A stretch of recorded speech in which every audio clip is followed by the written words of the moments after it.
So today I will present two pioneering cases in which courts have accepted a necessity defense for civil disobedience. The first case concerns two judgments from Switzerland from this year, which recognize the climate emergency as a state of necessity. And the second case concerns a judgment from Germany, which is already 2 years old, which recognized institutionalized animal abuse as creating a state of necessity. So generally speaking, the necessity defense for politically motivated breaches of law are notoriously unsuccessful. So it is worth taking a closer look at these judgments and the circumstances which led these courts to take the rather extraordinary step of basically legitimizing civil disobedience. So in this talk, I will first present briefly the judgments, which are 3 judgments, and then I will end the presentation with a contextualization and discussion of the broader significance of these judgments. Okay, yeah, so 3 parts. So the Swiss case concerns actually 2 judgments, one from a trial court in Lausanne and one from an appellate court in Geneva.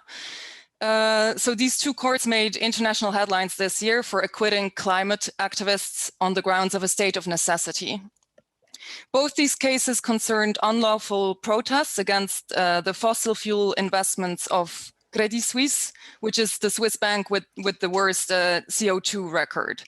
And the overarching goal of these protest actions is or was to pressure the bank into voluntary divestment from fossil fuels, because, as most of you will know, fossil fuels are one of the main drivers of climate change.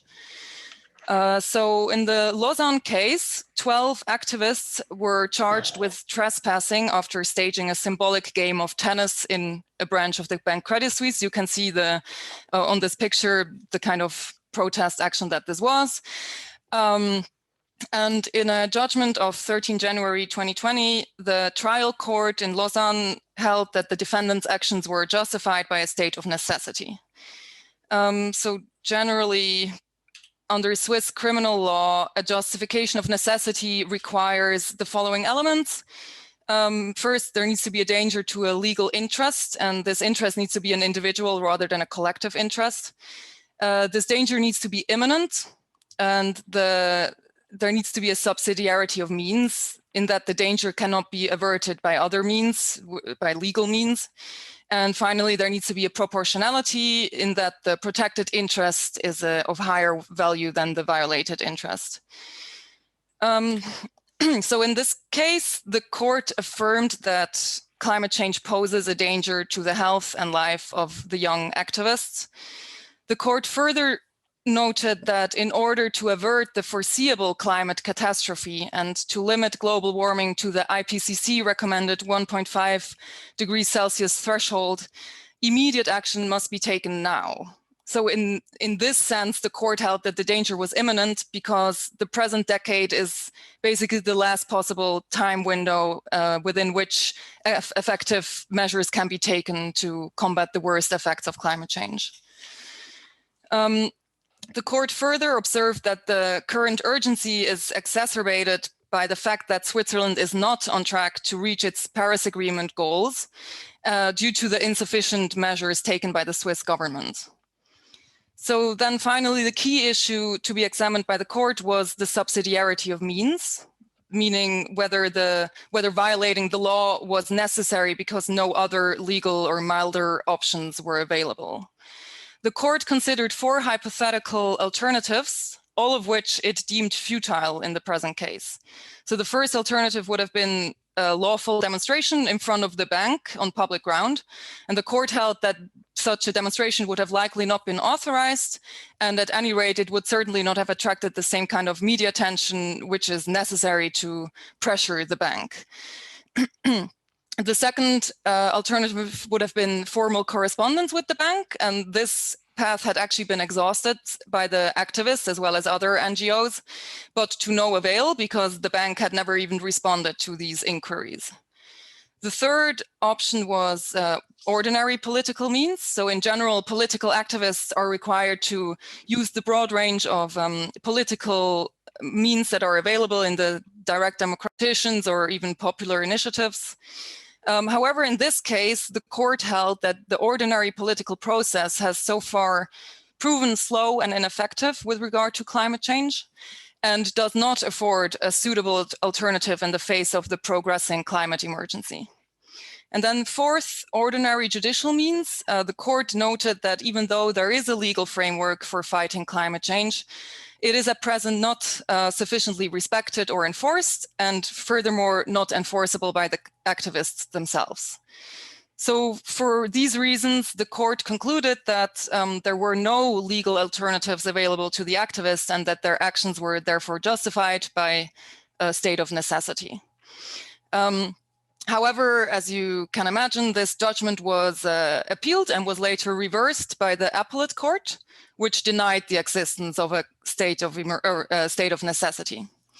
And this judgment was also appealed and is now pending at the Swiss Federal Supreme Court, which will be the last instance court in this case. Simultaneously, similar proceedings took place in Geneva. In this case, the defendant was a climate activist who participated in a demonstration during which red, bloody handprints were left on the facade of Credit Suisse. It may be noted that those handprints it was a washable color, so it wasn't a permanent damage. So this activist was charged with damaging property, and in February of this year was convicted by the trial court. And later, in a judgment from October 2020, the appellate court of Geneva reversed this conviction and actually acquitted the activist in recognition of a putative state of necessity. So while confirming that the state of necessity can only be invoked with regard to individual rather than collective interests, the appellate court clarified that the climate emergency actually does pose a danger to some of the most precious individual legal goods, notably the right to life and bodily integrity. And I might add in parentheses that this assessment is in line with the general recognition of climate change and other environmental harm as a serious threat to human rights, for example, by the UN Human Rights Committee, by the UN Special Rapporteur on Human Rights and the Environment, and also by the European Court of Human Rights. So the appellate court further affirmed the imminence of the dangers posed by climate change, in that these dangers are acute and concrete and are furthermore already materializing at present. At the same time, the court highlighted that the gravity and urgency of the situation is exacerbated by the government's lagging and insufficient climate action. In particular, the court noted that the government's climate policy as regards the financial sector, so banks, seems to favor voluntary measures and thus essentially relies on corporate social responsibility. Whereas in the meantime, the bank Credit Suisse had actually increased its fossil fuel investments and had also refused to respond and correspond with NGOs and activists on these matters. So the bank had actually shown that it wasn't acting in line with corporate social responsibility. So against this backdrop, the court concluded that, at least from the point of view of the activist, there were no other options available that would be suitable to pressure the bank into voluntary fossil fuel divestment. So that means that even if there would have been licit alternatives available, the defendant was in good faith convinced that there weren't any, and thus, at any rate, the defendant acted in an erroneously assumed putative state of necessity. So yeah, this judgment was also appealed and will thus also be pending with the Federal Supreme Court. So yeah, I guess next year we can expect the Supreme Court to decide on this novel issue of the climate necessity.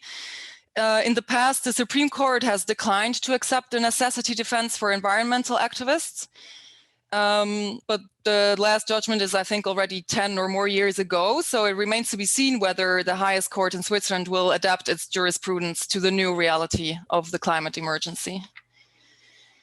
So now on to the German case. The German case was decided in 2018 and concerned the necessity defense in the context of systematic animal abuse in factory farming. In this case, the animal rights organization Animal Rights Watch had received an anonymous tip about animal welfare violations being perpetrated in a pig breeding facility. From prior experience, this animal rights organization knew that reporting animal rights violations to the competent authorities would not be pursued or would only be pursued if such reports are corroborated by evidence or like video footage. So in knowledge thereof, 3 activists one night illegally entered said pig breeding facility in order to produce the necessary footage. And the footage is actually the pictures you see here. Which documented massive violations in that pig breeding facility. Subsequently, these activists were charged with criminal trespassing. However, both the trial court and the appellate court acquitted these activists and held that their actions were justified on the grounds of necessity. And these judgments were in last instance confirmed by the Regional High Court of Naumburg. So the High Court of Naumburg clarified first that animal welfare is a firmly entrenched public legal interest whose endangerment can create a state of necessity.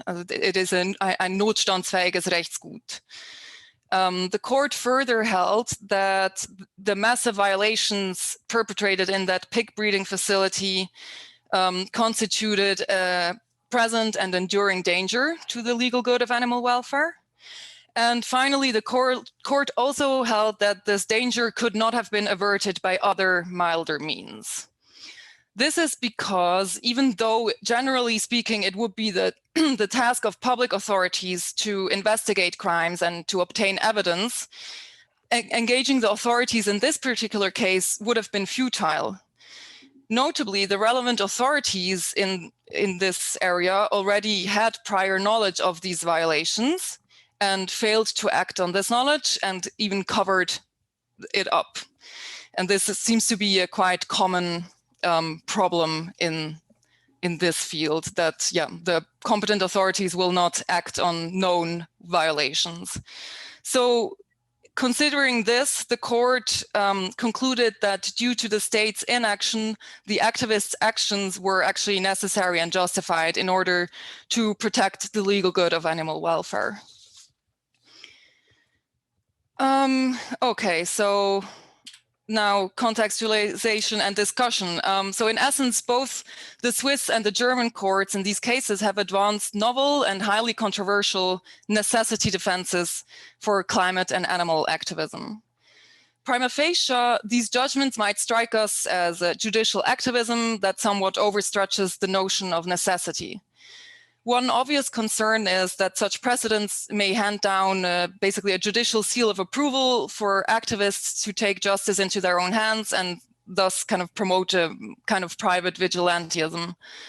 However, as for example, the German High Court has emphasized, or it's explicitly rejected the notion that its ruling would undermine the state's enforcement monopoly, by pointing out that the necessity defense could only succeed because the public authorities refused to act on their enforcement monopoly. Or they refused to exercise their power and duty of enforcement. So this goes to show that while the legalization of unlawful protest is certainly a drastic step for courts to take, these rulings should be contextualized and viewed against the backdrop of a preceding failure of the state to adequately address the underlying problems of climate change and institutionalized animal abuse. As most of you know, we are currently facing a climate emergency, and despite the science being clear and alarming for decades already, basically, states have so far been unable or unwilling to undertake the ambitious efforts necessary to combat climate change. And likewise, the state's notorious failure to enforce animal welfare regulation in the agricultural industry has cultivated and perpetuated a situation of institutionalized lawlessness that has been described by some observers as organized agro-crime.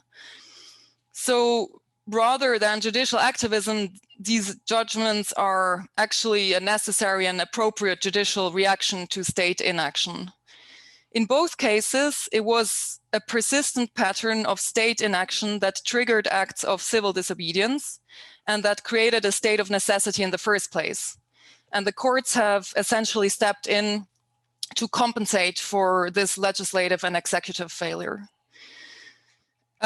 Yeah, and in my personal opinion, this kind of judicial courage is also what we precisely need in the moment, in the face of the climate crisis.